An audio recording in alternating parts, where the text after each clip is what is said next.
4 години учев во билингвалната француска паралелка тука во гимназијата и морам да признам дека беше едно преубаво искуство за мене. Главно зашто го избрав францускиот јазик е затоа што имам голема љубов и голема желба за учење на нови работи.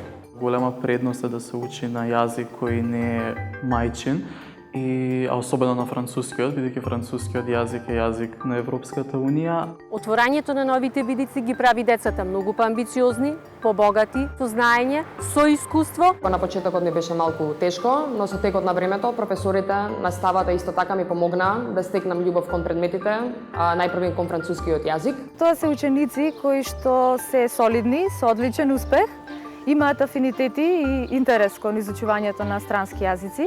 Професорите се оние кои што ги мотивираат учениците и ги терат уште повеќе да го засакаат јазикот и да се вложуваат во него. Повеќе можеш од нив да побараш, оние сами се трудат, сами се обидуваат да најдат нешто плюс. Конкуренцијата е она која што многу ме мотивираше. Деца кои што се инвентивни, исполнителни, навистина се многу креативни, а за мене лично работа во билингвални паралелки е празник. Секој час ми е уживање со тие деца. Најпрво забавно за сите нас, прво се дружиме сите, со тоа константно го вежбаме францускиот јазик, иако не сме свесни за тоа. Не е толку комплицирано, не зборуваме на француски постојано и Воопшто не е тешко да се посетува настава на француски јазик кога си опкружен со одлични и трудолюбиви професори.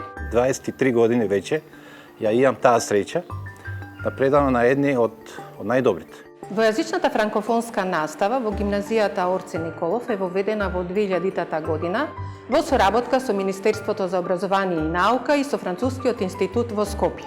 Les sections bilingues sont très importantes pour l'ambassade de France, mais aussi pour l'Institut français, et ils représentent une dimension très importante de notre coopération.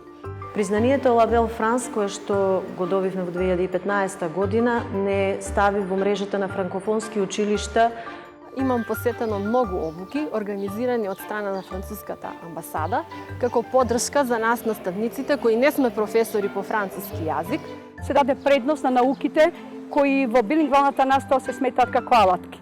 Тоа се природните науки, како што се математика, физика, хемија, биологија.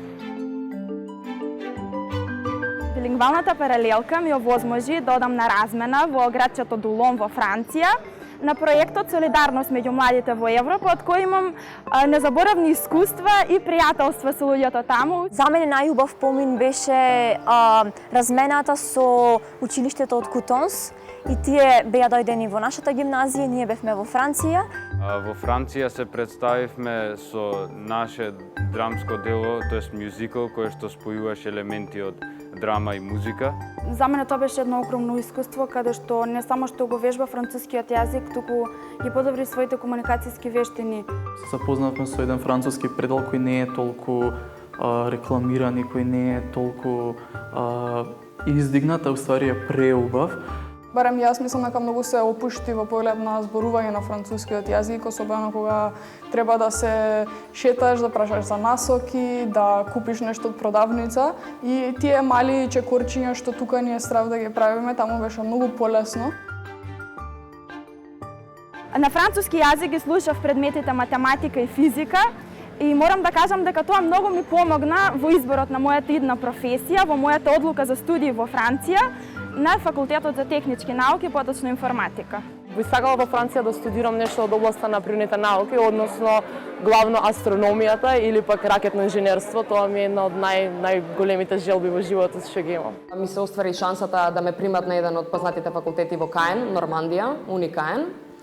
Ќе студирам економија и менеджмент. Најважните предности на универзитетските студии во Франција се здобивањето со големо не само теориско, туку и практично знаење, како и европската диплома од едни од најаките универзитети во светот. Мојата одлука за студирање во Франција е пред се благодарение на билингвалната паралелка во гимназијата Гоце Делчев во Куманово и Францускиот институт во Скопје. Француската паралелка важеше за една од поелитните во цела гимназија. Едноставно беше предизвик, похрабрите се запишуваат таму. После завршување на мастер студијата национална диплома по енологија, се запослив во едно познато шато во Бордо. Луѓето мислат дека целта е да се оди во странство за да се живее, меѓутоа за мене целта е обратно, целта е да се вратиме дома и да донесеме ново знаење стекнато на реномирани факултети.